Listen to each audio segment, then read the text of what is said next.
Welcome, and thank you for joining us for this roundtable discussion on building a Black women best legislative agenda. My name is Jessica Fulton, and I'm the Vice President of Policy at the Joint Center for Political and Economic Studies. I'm delighted to be your moderator for today's roundtable, which is hosted by the groundbreaking Congressional Caucus on Black Women and Girls. Today's roundtable is about the recently released report, An Economy for All, Building a Black Women Best Legislative Agenda. We will hear from the co-chairs of the Congressional Caucus on Black Women and Girls, who I'll introduce in just a moment, and have a conversation, including a Q&A, with some brilliant speakers and thought leaders from the report's working group. They'll discuss how key components of the report intersect with today's most pressing issues, including disability justice, workers' power, and voting rights. But first, a bit more about the Congressional Caucus on Black Women and Girls. CCBWG is the first congressional caucus that focuses specifically on the unique needs of Black women and Black girls. Its formation was spurred by the She Woke Committee, a grassroots effort among 7 national women activists in the wake of Sandra Bland's death in July 15 after her arrest for a minor traffic infraction in Texas.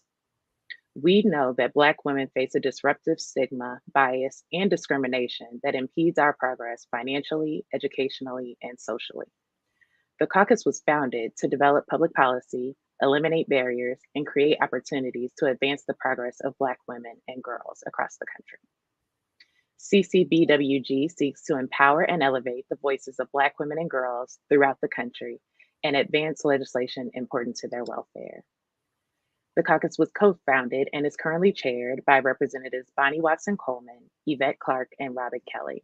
We're going to hear remarks from each of them, starting with Congresswoman Bonnie Watson Coleman. Congresswoman? Thank you, Jessica, and thank you for sharing the information regarding the Congressional Caucus on Black Women and Girls. Good morning, everybody. I'm Bonnie Watson Coleman, and I am the co-chair of the Congressional Caucus on Black Women and Girls.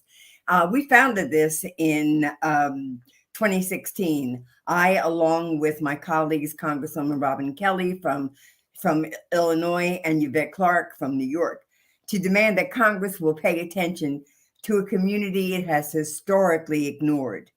Injustice is woven into the very fabric of our country, and Black women and girls, we often suffer from the structural inequities most.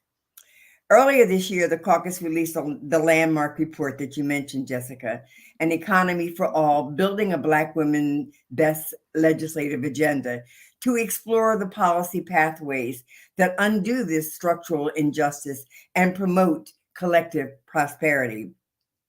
Our report provides a compelling legislative agenda that centers Black women across a variety of issues and topics, including economics, democracy, health, and even more. This report uses the Black Women Best framework to demonstrate how inequities are best addressed by recentering policy on Black women to eliminate racial and gender disparities. Today, we are very thrilled to have members of the report's working group join us in this discussion.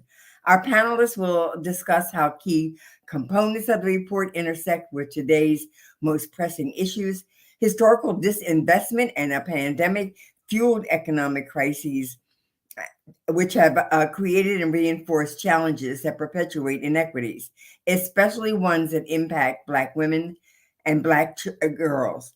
Black women are continually denied access to quality health care, living wages, and political representation. During today's panel, experts will speak to why disability justice, workers' powers, and voting rights are critical issues of racial and gender equity, and how applying the Black Women's Best framework can offer policy opportunities that create a fairer and a richer society. The caucus is hopeful that policymakers, advocates, and activists will use the solutions identified in this report and today's panel to collectively heal our economy, our society, rebuilding both in ways that will benefit everyone. I want to thank everyone for being here, our panelists for sharing their insights, my caucus chairs who've been with me in the fight to make Black women's voices heard in Congress and beyond, and to all of our staff, including Mackenzie Summers, who's been very instrumental in getting us to this point. I look forward to you having a rich discussion. I look forward to elevating these concepts and these solutions to be utilized as everyday tools to eliminate the disparities, the structural inequities that we've seen throughout our society. Thank you, and God bless you for taking the time to do this. Thank you so much, Congresswoman. We really appreciate your leadership. And now we'll hear from Congresswoman Robin Kelly from Illinois and Congresswoman Yvette Clarke from New York. Hi, everyone.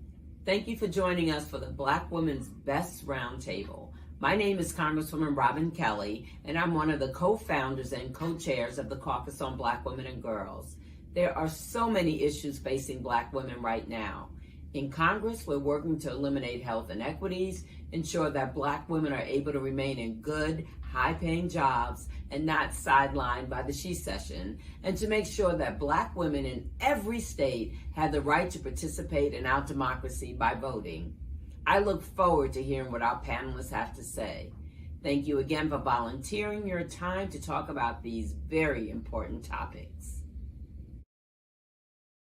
Greetings, everyone. I'm Congresswoman Yvette D. Clarke, and I proudly represent New York's 9th Congressional District in Central and South Brooklyn. I'm also a very proud co-chair of the Caucus on Black Women and Girls, alongside my dear colleagues, Congresswoman Bonnie Watson Coleman of New Jersey and Congresswoman Robin Kelly of Illinois. Before we begin, I'd like to thank today's panelists and our moderator, the Honorable Jessica Fulton, not only for joining today's critical conversation, but for their storied careers of advocacy towards advancing racial and gender equality. We are all acutely aware that it is imperative to reorient this nation's thinking in a manner that deliberately moves Black women and girls from the margins of our society to its center. It's time to create policies to pull Black women from the depths of poverty and economic precarity into prosperity. Through our caucus's recent released report, An Economy for All, Building Black Women Best Legislative Agenda, for the first time in its history, our nation has a path forward that prioritizes Black women rather than abandoning them. And that begins with understanding the countless injustices faced by Black women, from the denial of our voting rights to the discrimination those of us with disabilities contend with, to our diminished power in the workplace, and so many more, do not exist in a vacuum. They intertwine, they are compounded. Thus, America's reckoning with its history and present-day reality of racial and gender injustice will only be overcome if we first understand that undeniable fact and then act upon it in an intentional, comprehensive, dedicated manner. Together, I am confident we will build a better America for Black women and girls. Thank you for your time and attention and your attendance today. With that, let me turn things over to our moderator. Well, I am so grateful for the work of these phenomenal leaders who are making sure that Black women are centered in policy discussions, and grateful to them for their support of this report, which is largely informed by the Black Women Best framework.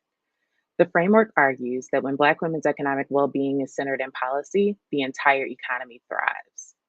The report also informed House Resolution 1050, a resolution to consider legislative proposals in the report to repair the historical disparities that Black women endure and to secure an economy that works for everyone. Over 40 Black women collaborated to produce the report, with Liberation in a Generation staff Azza Altiraifi, who's one of our speakers today, and Kendra Bozarth spearheading the endeavor and really corralling all of us contributors. For those of you who have not had the time to read the report, it lives on the Congressional Caucus of Black Women and Girls section of Representative Bonnie Watson Coleman's website. And I will say that it's important for a few reasons. I think the framework is important because it's aspirational, it's inclusive, and it's actionable. The report is aspirational in that it provides a framework for considering what it might take to achieve freedom for Black women. As the report notes, since our country's founding, institutions have not been kind to Black women, femmes, and girls. This report and this framework turns that on its head and imagines ways to reshape institutions to support and elevate rather than harm Black women. The framework is also, as stated in the report, radically inclusive. When we say Black women, we acknowledge all marginalized gender identities. So this includes cisgender and transgender Black women and non-binary folks. We include Black immigrants, Black women who are incarcerated or who are formerly incarcerated, Black women with disabilities, Black women who are multiracial, and Black women who live under many circumstances that may have caused them to be further excluded in society. And by being inclusive of the most excluded, the framework can be applicable to people across races, ethnicities, and genders.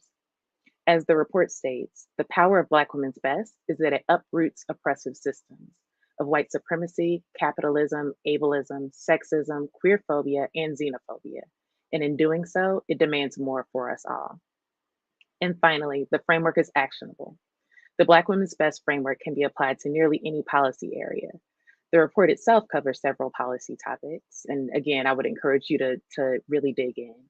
And it also includes a scorecard to help policymakers apply the framework to the topics they care most about.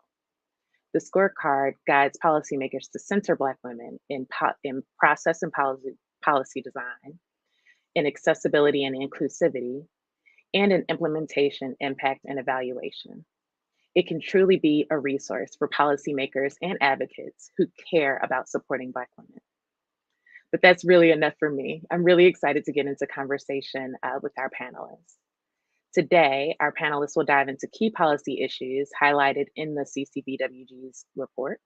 They'll talk about disability justice, workers' power, and voting rights. Each panelist will speak about how these policy issues uniquely impact Black women and girls, and how applying the Black Women Best framework to each of these areas can produce promising policy solutions to improve outcomes for all. We will have a Q&A at the end, so please include your questions in the comment section, and we will be sure to ask them towards the end of the conversation. We're going to be joined by three folks who I've had the opportunity to learn from in recent years through reading their really fantastic and insightful work, and through just seeing them model great leadership.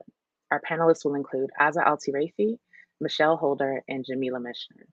Our first panelist is Azza Altiraifi. Azza is the Senior Policy Manager at Liberation in a Generation, a national movement support organization working to advance economic justice.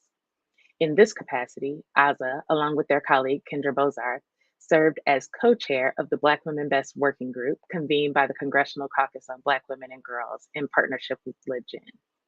Previously, Azza worked in senior research and advocacy roles within the progressive policy space, covering policy issues spanning disability, carceral surveillance, and economic security. In addition to their full-time work, Azza serves as an advisor for the Center for Democracy and Technology's project on algorithmic fairness and disability rights, and is involved in various organizing projects and formations, including labor organizing efforts in Northern Virginia. Azza?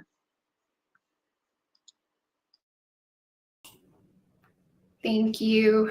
It is such an honor to be here with all of you. My gratitude to the co-chairs of the Congressional Caucus on Black Women and Girls. Thank you to Representatives Fadi Watson Coleman, Yvette Clarke, and Robin Kelly for their remarks. Thank you for the opportunity to really speak to why Black Women Best as a framework, as a narrative intervention, as an organizing praxis, really provides transformative potential for remaking our economy. And as was already noted, Black Women Best is a framework that is intersectional and it's expansive. And it demands that we center Black women in policy ideation, design, and implementation, not because Black women alone face oppression, but because Black women's economic freedom is only possible by first dismantling every single interlocking structure of oppression, something that the Combahee River Collective first noted many decades ago, because each of these systems, while harming everyone, disproportionately bear down on and burden Black women. It is why Black Women Best therefore requires that Black women be intentionally and explicitly made the core focus of policymaking solutions and to make them the drivers of the process by which we identify those policy interventions. Its intersectionality as a framework is also why we lift up disability justice, not only as a framework that complements Black women best, but as one that enhances its potential to completely transform the economy and the people and policy choices that shape it. And I'd be remiss if I didn't note that as we gather virtually here today, we are navigating yet another deadly surge of the COVID-19 pandemic, which has produced mass death and disablement at a scale we honestly have yet to fully grapple with. According to the Center for American Progress, 1.2 million more people identified as having a disability in 2021 than in the previous year, a trend that is likely to only continue as COVID-19 continues to impact communities. And today is the 32nd anniversary of the signing of the Americans with Disabilities Act. And while that was a watershed moment for disability rights, it is still the case that Black disabled women face compounded oppression, social isolation, political and economic disenfranchisement, fatal stress, and premature death at disproportionately high rates. Ableism, that system of oppression which persecutes and punishes bodies and minds that fail to conform to ideals that are socially constructed and deeply entangled with race, gender, and labor productivity and output. The report names that ableism is as integral to the project of white supremacy as race and labor.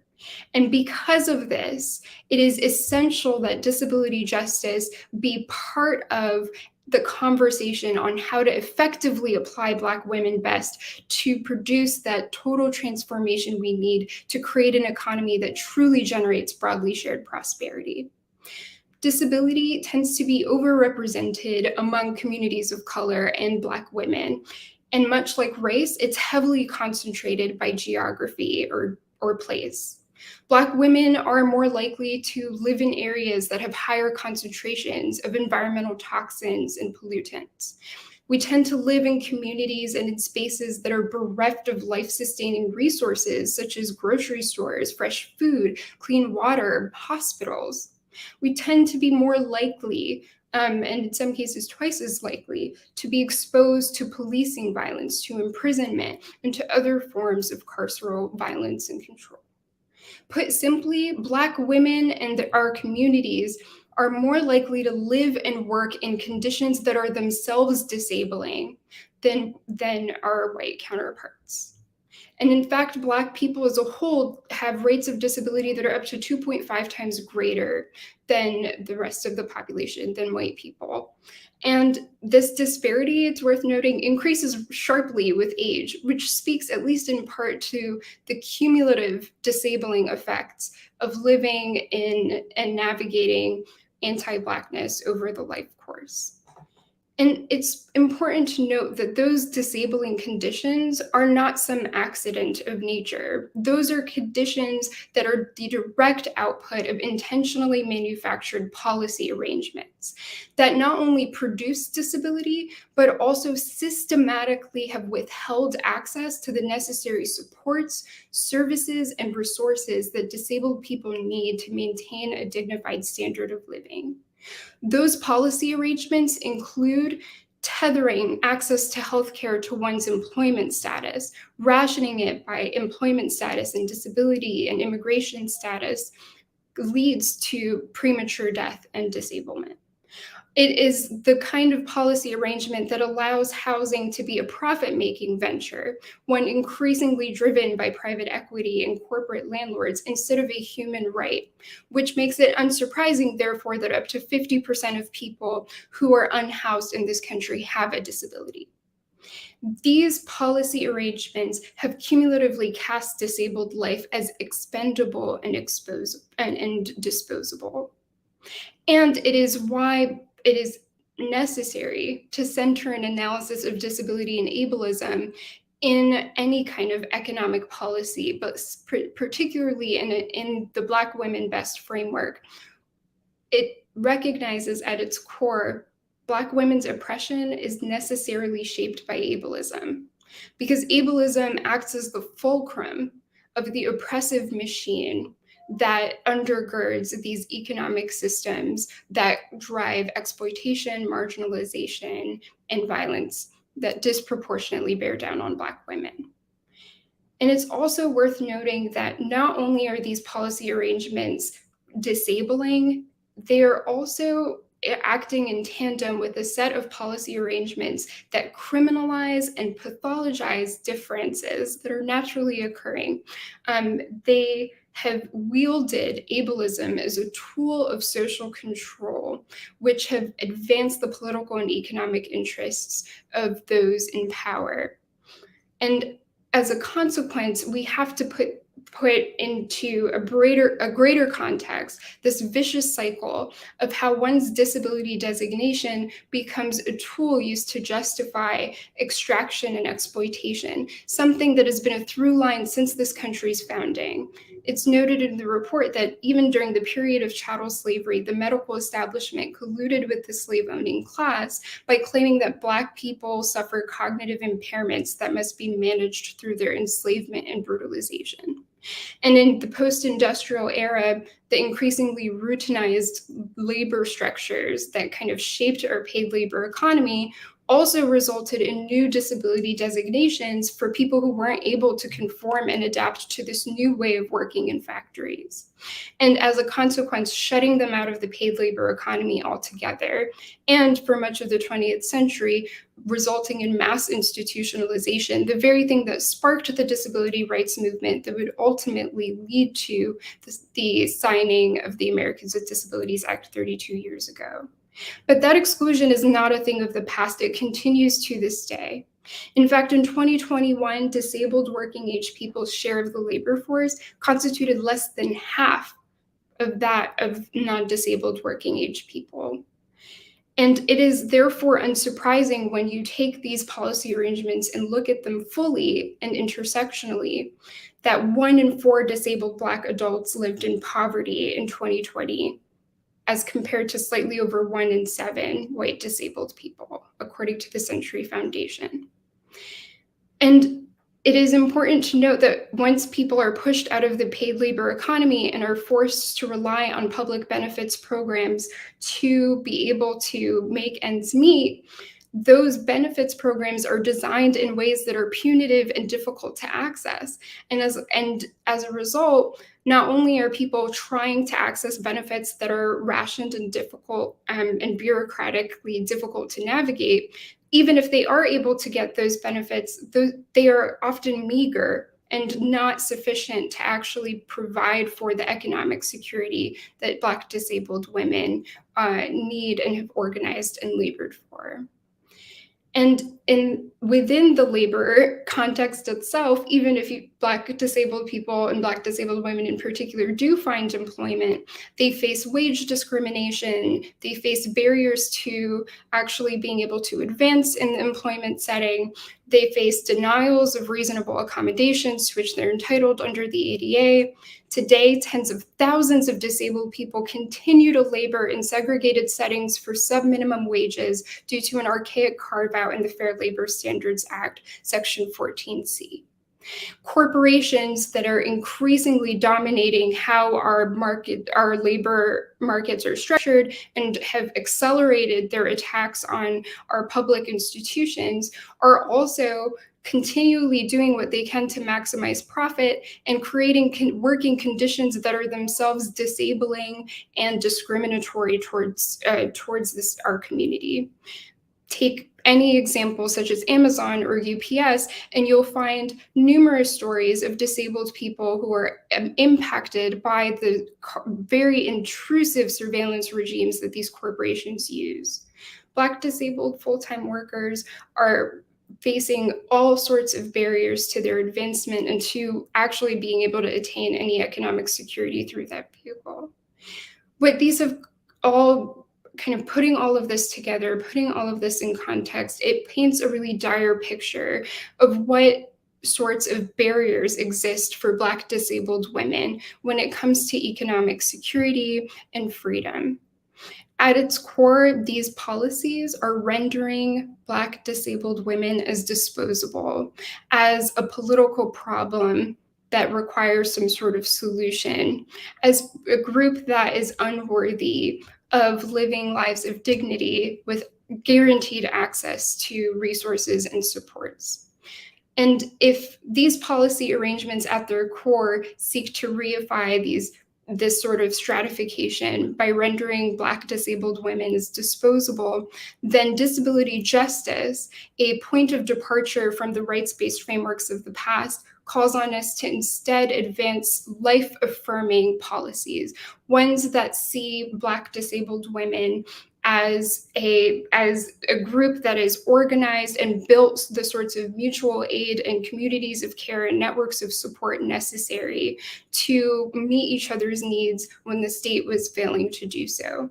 It requires that we center Black disabled women in policy ideation, design, and implementation, and guarantee that access to life-giving resources. It requires divesting from criminalization and surveillance, disrupting and reversing the capture of public goods in our democracy by corporate monopolies, investing in robust, dedicated funding for home and community-based services and supports. And it is at its core about listening to Black disabled women and letting us lead. I'll end by something that abolitionist geographer Ruth Wilson Gilmore has noted: where life is precious, life is precious. A policy orientation that is focused on applying Black women best and disability justice is one that seeks to promote policies that view life as precious, view Black disabled life as precious. Thank you so much, Azza. I think you've given us a lot to think about and a lot to process as it relates to how this framework affects the Black women living with disabilities in all of our lives. Next, we will hear from Dr. Michelle Holder on worker power. Dr. Holder is an associate professor of economics at John Jay College, City University of New York, and is the outgoing president of the Washington Center for Equitable Growth here in Washington, D.C. Prior to joining the John Jay College faculty, she worked as an applied economist for a decade in both the nonprofit and government sectors. Her research focuses on the Black community and women of color in the American labor market, and her economic policy reports have been covered by way too many outlets to name. There's New York Times, Wall Street Journal, all of the alphabet soup cable networks, NPR, PBS. She is obviously quite accomplished. She was appointed a senior fellow at the Schwartz Center for Economic Policy Analysis at the New School for Social Research in 2020 to 2021, and was named one of 19 Black economists to watch by Fortune magazine in 2020. Michelle's first book, African American Men in the Labor Market During the Great Recession, was published in 2017. Her second book, Afro Latinos in the US Economy, co-authored with Alan Aja, was released May 2021. Michelle received a master's degree and PhD degrees in economics from the New School for Social Research, a master's degree in public administration from the University of Michigan's Gerald R. Ford School of Public Policy, and a bachelor's degree in economics from Fordham University. Dr. Holder, we're excited to hear from you today.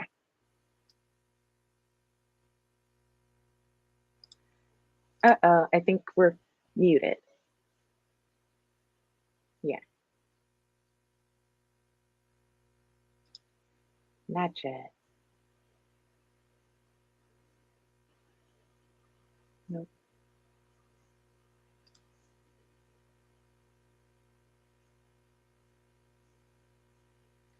Nope.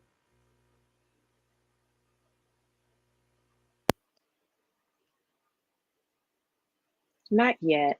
I think if Dr. Michener is ready, we can go to her, we can figure out your sound and come back. Does that work? Okay. I will go on and introduce another amazing Black woman that we have here speaking today, Dr. Jamila Michener, who's going to talk to us a bit about voting rights. Dr. Michener is an associate professor of government and public policy at Cornell University and co-director of the Cornell Center of Health Equity. She studies American politics and policy with a particular focus on the political causes and consequences of poverty and racial inequality. Her work explores the conditions under which economically and racially disadvantaged groups engage in the political process, the effects of that engagement, and the role of the state in shaping the political and economic trajectories of marginalized communities. Her recent book, Fragmented Democracy, Medicaid, Federalism, and Unequal Politics, examines how Medicaid, the nation's public health insurance program for people with low income, affects democratic citizenship. Michener's research has been supported by the Woodrow Wilson Foundation, the Russell Sage Foundation, the National Science Foundation, the Robert Wood Johnson Foundation, and the Ford Foundation. She received her master's degree and PhD from the University of Chicago and her undergraduate degree from Princeton University. Prior to working at Cornell, she was a Robert Wood Johnson Health Policy Scholar at the University of Michigan. Dr. Michener? Oh, okay, there we go. Thank you for that introduction, and I'm excited to be able to be here today, and in particular, excited to be able to share with a wider audience and advance some of the ideas that were offered in the Black Women Best legislative agenda, and some of the ideas more fundamentally around the Black Women Best framework. And the kind of core idea that we've said before, and I'm sure we'll say again, that if we focus on advancing the well-being of and creating conditions for justice among the most marginalized among us, so in particular, Black women on many fronts, then we will create a larger social, economic, and political community or set of communities that is just for everyone. And so we've heard some of that vision laid out around disability and disability justice, in particular for Black women, but that in crafting that, we'll craft disability justice for all people who are living with disabilities. And similarly, we'll hear about worker rights and worker power, and that will be another dimension, another sector where we'll understand how advancing policies with an eye towards the margins, with an eye towards Black women, ultimately advances policies that are beneficial for all different groups throughout society. You know, my part in this larger conversation in talking about voting rights and more broadly, a kind of full and robust democratic citizenship is to note that we don't get to the policies laid out in the Black Women Best framework, and we don't get to the vision advanced there, a vision that is, in essence, radically inclusive of all of the different people who experience a variety and often intersecting varieties of injustice and disadvantage in our communities. We don't get to that vision and have it materialized unless, of course, we have a politics that leads us there, right? And so political conditions are a precursor to any kind of vision being advanced around justice or equity or any of the things that are embedded in the policy agenda reflected in the Black Women's Best framework. And so we have to think about politics, and we have to think about power.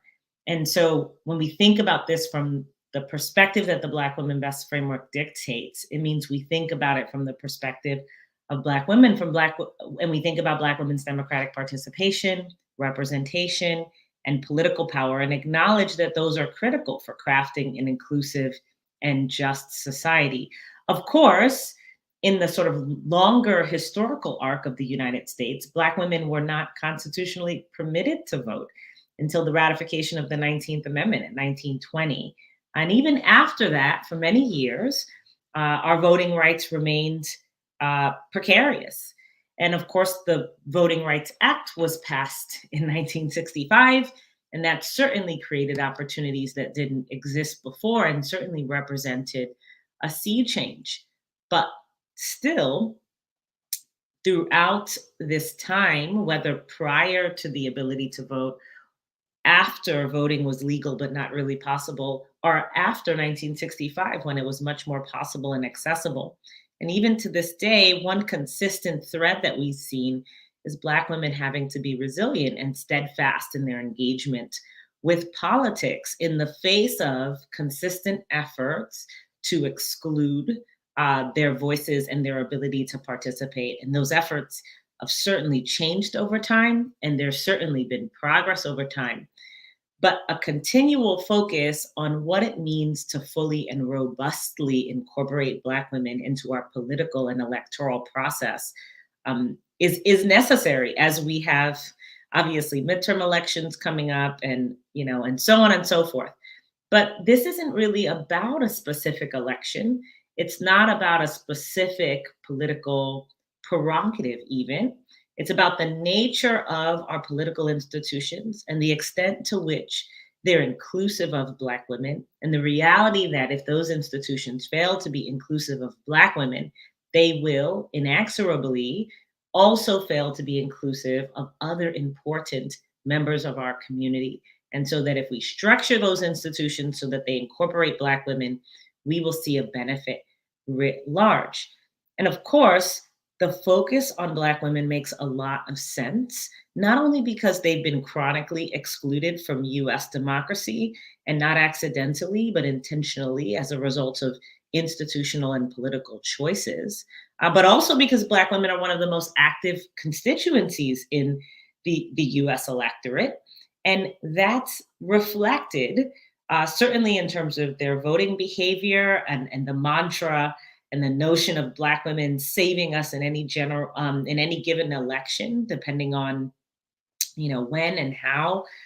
We can look at numbers of Black women's political participation and voting and see that they far outpace many other groups, especially in relation to the various kinds of barriers they face, both straight up electoral barriers, being able to access the polls, being able to do so swiftly so that you're not waiting in long lines to vote, being able to get the time off work to get to the polls, and so on and so forth. So there are a range of barriers, barrier after barrier after barrier, that Black women disproportionately face.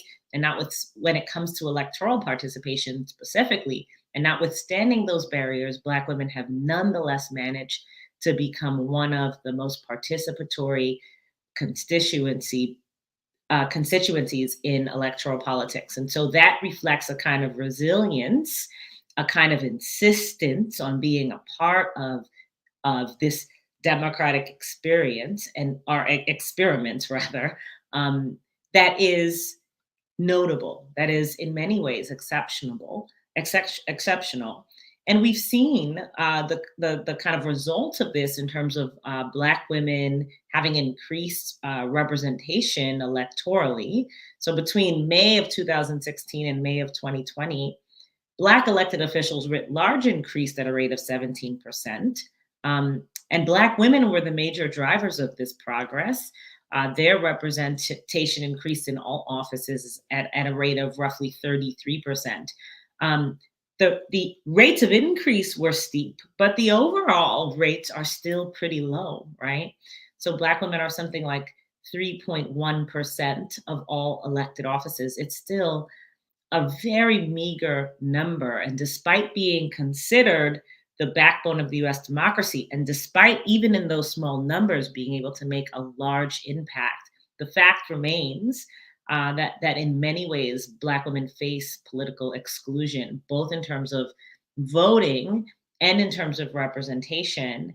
And so when we think about the important foundation of democratic participation that's necessary in order to advance a framework like the Black Women Best framework, this is a really important set of questions to consider. I also want to add that Black women face the additional challenge of overcoming not just voter suppression, but overcoming deep economic and social disadvantages, some of which we've already referenced today, in order to be in a position where they can fully utilize the benefits of democratic citizenship. And Black women are aware of this. They're aware of these social disadvantages quite acutely and recognize when asked that they are treated like second-class citizens. So in a survey from the Comparative Multiracial Post-Election Survey in 2020, over 15,000 Black, Latino, Asian, and white respondents were surveyed. And they were asked whether they feel like full and equal citizens in this country with all the rights and protections that other people have. White women and men agreed to that statement at rates more than twice as high as Black women. And Black women were least likely of all race gender combinations to agree to the statement that they feel like full and equal citizens in this country, right? So we have fewer than a third of Black women acknowledging that, compared to something like 70% and 67% of white women. So not just in terms of their sort of the material barriers that Black women face, there are also a deeper kinds of barriers that lie in their perceptions of belonging to our political community. Of course, those perceptions are shaped by very real material experiences. And so all of this points to the additional work that needs to be done to make full electoral inclusion possible for Black women. And while voting rights are no panacea, they remain critical. And in the report, we point out things like automatic same-day voter registration, extended early voting periods, and even small donor public financing for elections. We've already talked about, and I talk about a fair bit in my work, even the ways that we craft public policy, public programs like Medicaid, WIC, and SNAP, and ensuring that those programs are delivered with dignity, because when they're not, we're disempowering with people, in particular Black women, in ways that translate into the polls. So there are direct things we can do around electoral institutions and making them more equitable and accessible. And there are larger things we can do around public policy, power building, and building resilience and power among Black women. All of them are important and lay the groundwork for advancing the kind of vision that we've been talking about here today. I'll stop there. Thank you so much, Dr. Michener. I think we're going to try it back with Dr. Holder in just a second, but I will remind you, whatever platform you're watching this on, if you have questions, you can enter them into the comment section, and we will see them and be able to ask questions of the panelists. I think we're going to check on Dr. Holder. Oh no, not yet.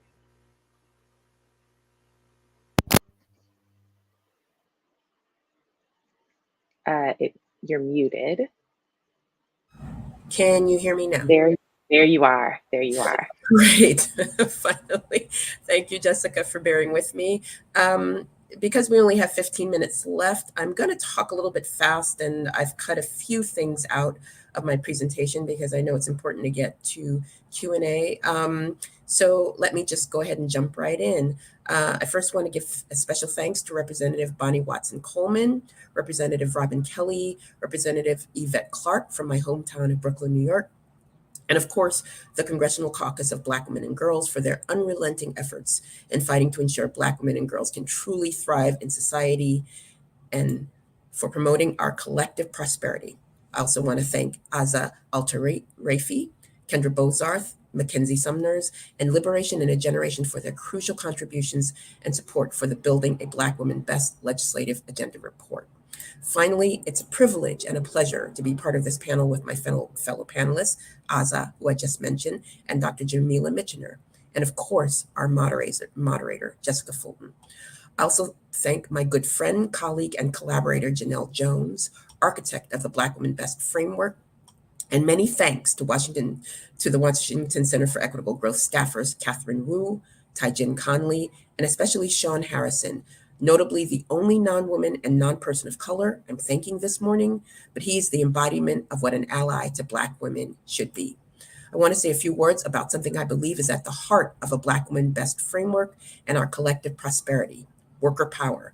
As a labor economist, my research examines why some groups in the US workforce hold a more favorable status, while other groups, by many economic indicators, hold subaltern status. I also look at the consequences of this stratification and how it contributes to marginalization and ultimately less prosperity and slower growth.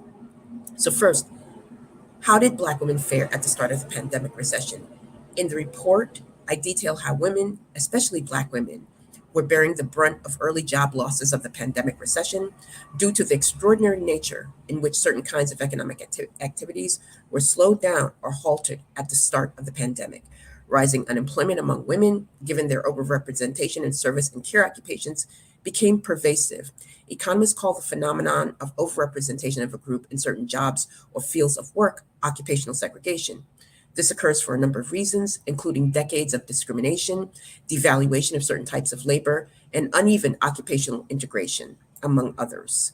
While the coronavirus pandemic has exposed and exacerbated inequities in our economy, particularly those based on race and gender, these uneven labor market outcomes are far from exceptional. In fact, Black women were about twice as likely to be unemployed compared to white men in the 2 months prior to the onset of the pandemic. Black women's employment status is historically among the most impacted during times of recessions and often the slowest to recover during times of growth. This is partly due to Black women's strong attachment to the American labor force. We have historically had the highest labor force participation rate among all women, in strong contrast to the baseless and racist, yet effective characterization of so-called welfare queens as primarily women of color during the welfare reform era of the 1990s. This is especially concerning when considering research outlining the scarring effects of recessions and periods of unemployment, such as permanently lower employment rates and earnings, even after the economy has recovered. Though Black women have made significant strides in the labor market since the onset of the pandemic, including approaching their pre-pandemic unemployment rate, there are nevertheless significant disparities compared to other groups when it comes to employment and labor force participation. Taking a step back, there are other important secular trends that add crucial context to the economic status of Black women. Over the last few decades, corporate profits in the US have been buoyed by increasing productivity coupled with stagnant wages. Even in the middle of a pandemic, corporate profits totaled over $3 trillion in 2021. In the same year, full-time workers' annual median salary was approximately $52,000 per year. While the median salary does represent a modest increase for workers from previous years, it pales in comparison to the soaring corporate profits we're seeing today. Research suggests a direct relationship between a rising profit rate and a falling labor share of income. That is, the share of all income produced that goes to workers. Thus, it can be argued that the decrease in the labor income share has allowed corporations to enjoy a rising profit rate since at least the early 1990s, leaving workers with a lower rate of return on their productivity. If corporate profit rates have been buoyed by increasing productivity and stagnant wages, then it stands to reason that women in general, and Black women in particular, have likely transferred a disproportionate share of their productive capacities to the private for-profit sector, given the gender wage gap and the racial wage gap. In fact, Black women face what I term the double gap. That is the confluence of the gender wage gap and the racial wage gap. In my research, I've estimated this double gap costs Black women workers approximately $50 billion in involuntarily forfeited earnings each year, a large and recurring annual loss to the Black community. So what does this all suggest? Wages have not kept up with productivity and profits, and this especially harms women workers in general and Black women in particular. This is one area I see the need for increased worker power and unionization coming into play. Being able to collectively bargain for pay transparency, for example, can help mitigate pay gaps and therefore directly improve the lives of Black women. Insofar as research has demonstrated pay transparency can lead to greater gender pay equity. The benefits of unionization for Black women, and indeed everyone, does not end there. If there's a lesson to learn from the pandemic, it's that increased unionization and a strong labor movement is needed urgently. While this has long been true, the crisis of care work is just one example of the pandemic exposing this lesson. we can think of the crisis of care as unfolding along two dimensions: unpaid care work, such as caring for one's own children or other family members, and paid care work, such as occupations like nursing assistant, childcare providers, and home care workers. With both dimensions, women, especially Black women and Latinas, are overrepresented due to decades of occupational segregation and the undervaluation of care work. Regarding unpaid care work, increasing unionization can empower women workers to collectively bargain for benefits like paid leave, increased wages, and scheduling stability. While government investment in care infrastructure is sorely needed, these benefits would also be a step in the direction of eliminating the impossible choice between putting food on the table and caring for children. It would provide benefits that can create a cushion. And for paid care work, collective bargaining for increased wages, better workplace safety measures, hazard pay, and better health insurance would all result in improving the quality of life for Black women workers. Research by economist David Wheel of Brandeis University shows, for instance, that unionized workplaces are much more likely to receive health and safety inspections by the Occupational Health and Safety Administration, OSHA, than are non-union workplaces. Finally, structural problems require structural, not just short-term solutions. Advancing economic policies that seek to redress these structural inequities will benefit all of us and help promote an economy with strong, stable, and broadly shared growth. Increasing worker power is a critical way to do that, and centering Black women in policymaking makes equitable prosperity possible. Otherwise, as we have recently seen and experienced, ignoring structural fissures in our economy along racial and gender lines results in vulnerabilities that are disparately borne by women, people of color, and an intersection of these two groups. Black women, thank you for listening. Thank you so much, Dr. Holder, and thank you to all of our panelists who I think have offered just a lot of information for us to process and understand.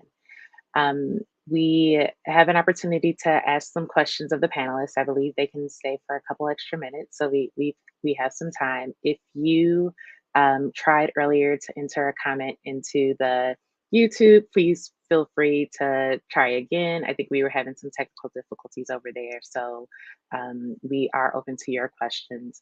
I'm going to start with a question for Michelle. Why is Black Women's Best critical for equalizing the labor market? Thank you for that question. I think it's critical because if we center Black women in policymaking, this will allow us to recognize that there are disparities in the American workforce based along racial and gender lines. And if we ignore that, then we ignore the fact that Black women, when you look at their position in the American labor market through a variety of spectrums and areas, you see that we are the lowest on the pecking order. So our policies cannot be colorblind, they cannot be gender blind.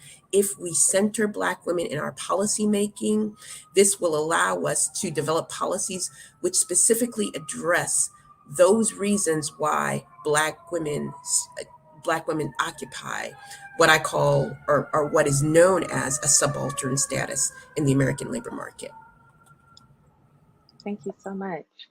Our next question, and I think any of our panelists could answer this one. How do we, and I'm assuming we Black women, get involved from the ground level? I can jump in for a bit here.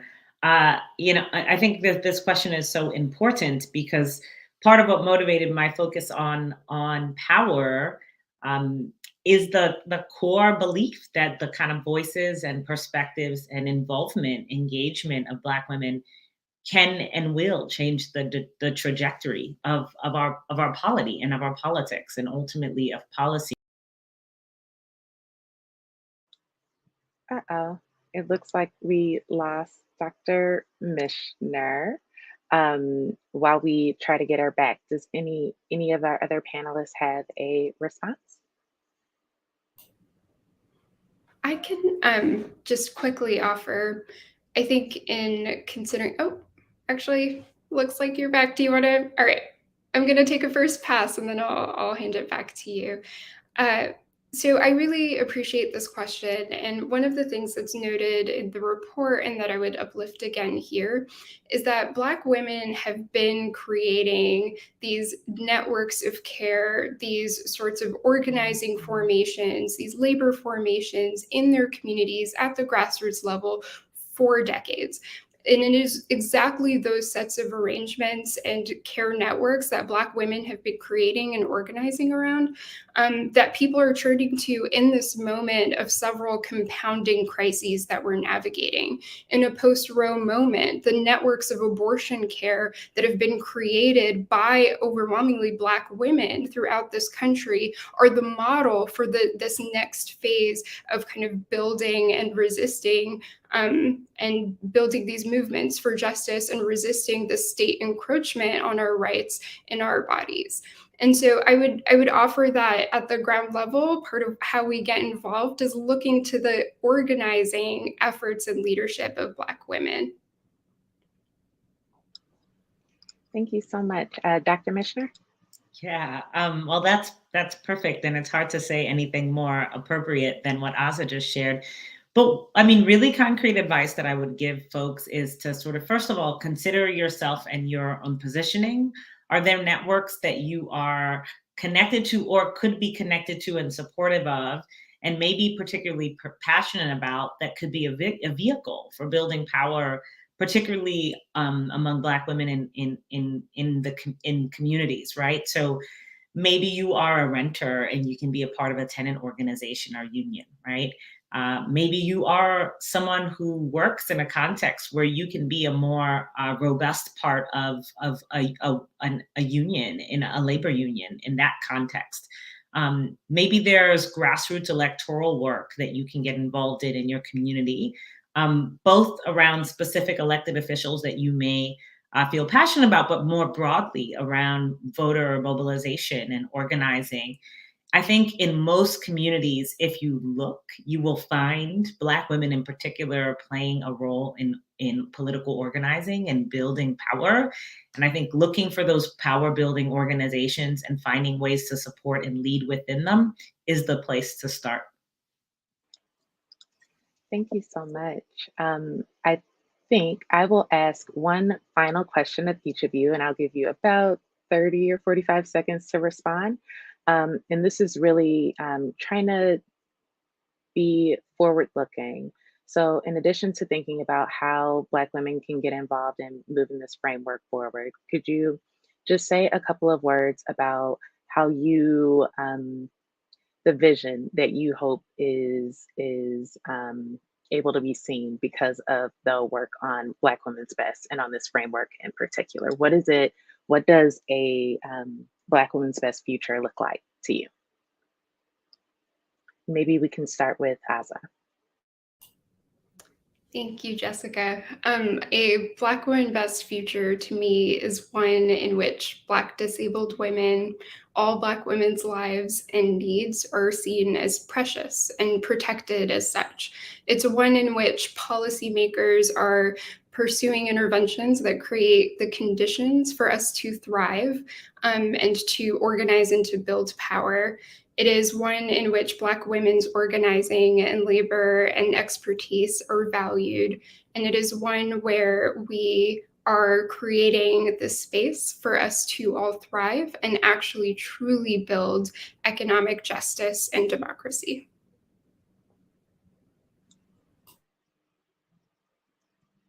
Michelle? Thank you, Jessica. I think a Black Women Best looking forward, for me, it would be Black women being paid equitably. It would mean Black women's both unpaid and paid care work are recognized, and particularly their paid care work is not undervalued. It would be one in which Black women are not crowded into low-wage occupations, but proportionally represented in high-wage and mid-wage occupations as well. Obviously, all of this is coming from the perspective of a labor economist, which is what I am. And so that is this is what I would like to see looking forward in our economy for Black women.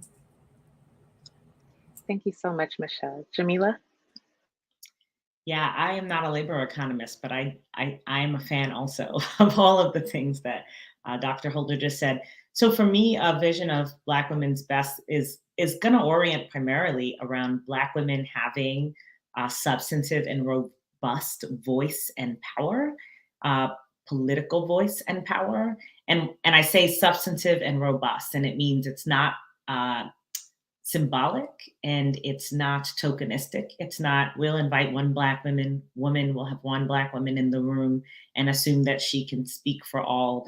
But instead, it reflects the robust inclusion, political inclusion of Black women should reflect the heterogeneity and the important differences in and among the population of Black women. And it should also mean there's a real pathways for Black women's voices and perspectives and experiences to influence the trajectory of policy in ways that ultimately, in the medium to short term, lead to transformative change. I do believe that when Black women are included in ways that are robust and when their power is exercised meaningfully and significantly, it will lead to transformative change. And the last part of my vision is that none of us will understand that first part of the vision as a zero-sum game, as, hey, if Black women have that, if they have more, I will have less. But that instead there'll be a broad understanding, not just among Black women, but beyond, that indeed, by taking Black women and putting them at the center, we are creating a set of political conditions that make for a more robust democracy more broadly, that make the promise of democracy, which frankly has never fully been realized in this country, finally something that is real. Thank you. And we have another question from YouTube. How can men help in this journey towards equity? Or I'm gonna give two, but also, what are your responses to people who might say this isn't an inclusive framework because it prioritizes Black women? So, yeah. I will just quickly say, when someone asks the question, like, what can we do on the ground in our own lives? Everything that I think that I said in response to that question, and much of what Azza said in response to that question, are things that anyone can do, regardless of whether you're a man, woman, or what your gender identity is. So a lot of what we've been saying today, as far as opportunities to engage, are not exclusive. And everyone has an obligation to advance these priorities, not only Black women. You know, I as far as this question around, but this isn't inclusive because it's prioritizing Black women. Well, what the norm is, what the standard is to implicitly, without saying so, assume a norm of essentially a neutral norm of white men. And to prioritize them, again, without saying so. And that's what we've been doing essentially for all of US history, and what we continue to do, often without being held accountable to it in our policy. So by turning that on its head and saying, instead of centering those who have the most privilege, let's center those who have the least. And what that means is that we will cast a wide net that then brings in everyone. It doesn't mean that now, you know, white men, for example, don't matter, or Black men don't matter, or whoever isn't named explicitly doesn't matter. It means that if we craft a policy that can include even the most marginalized, it will necessarily include everyone. This is the maximally inclusive approach, is what I would say. Would anyone else like to respond? I will just briefly add, I mean, that was perfectly stated. I think the only thing I'll add to is, in lifting up disability justice earlier, one of the reasons why this framework, when put in conversation with Black Women Best, yields these sorts of policy possibilities that create collective opportunities for freedom, for justice, because they both represent a point of departure from centuries of, as was stated implicitly and at times explicitly, centering the experiences and needs and priorities of white men. And in the context of disability justice, which is a point of departure from the disability rights movement of past, which prioritized white disabled men's experiences, both of these frameworks are calling upon us to center the most marginalized, yes, and to do so in a way that is as focused on process as it is on outcomes. And so it is focused on identifying the sorts of processes and policy interventions and solutions that are going to make collective freedom possible. Because if it is possible for Black women, it will necessarily be possible for every other marginalized group. And it therefore calls in an analysis that is inherently going to be intersectional. So disabled people are not left out of this. Immigrants are not left out. Indigenous people are not left out. Every experience, every intersection is named and lifted up and is necessarily included and contended with when applying a Black Women Best framework, because every single system of oppression bears down on us. And therefore, every single policy arrangement rooted in Black Women Best will be the one most suited and most effective at actually transforming our economy and our social conditions so that we can all experience shared prosperity and liberation. Michelle? No? Okay. Yeah, no, I absolutely don't have anything to add. Both Dr. Michener and Azza have said it quite well. So nothing to add to that. Okay. Well, thank you all so much. I feel so fortunate to have been able to be in conversation with you three. And I really do feel that your work is pushing all of us. It's pushing all of us forward. So thank you. I want to thank our hosts, the Congressional Caucus on Black Women and Girls, Congresswoman Bonnie Watson Coleman, Congresswoman Robin Kelly, and Congresswoman Yvette Clarke, and their staffs, and especially Mackenzie Summers, who has been incredibly gracious and helpful as we move forward with this project. I want to thank all of the report's 40 plus Black women contributors and the Liberation in a Generation team, and specifically Kendra and Azza for doing so much work to pull us all together. You can find the report on the Congressional Caucus on Black Women and Girls site, which is a part of Congresswoman Bonnie Watson Coleman's website. You can also find more resources on Black Women's Best, including the origin story of the coinage of the term by the Janelle Jones on the Liberation in a Generation website, and there are several more resources there for people who just want to learn more and want to keep up with the work. I hope that everyone that's joined enjoyed the conversation today and that you're able to make use of this framework in your own work. Thank you so much for joining us and have a great day.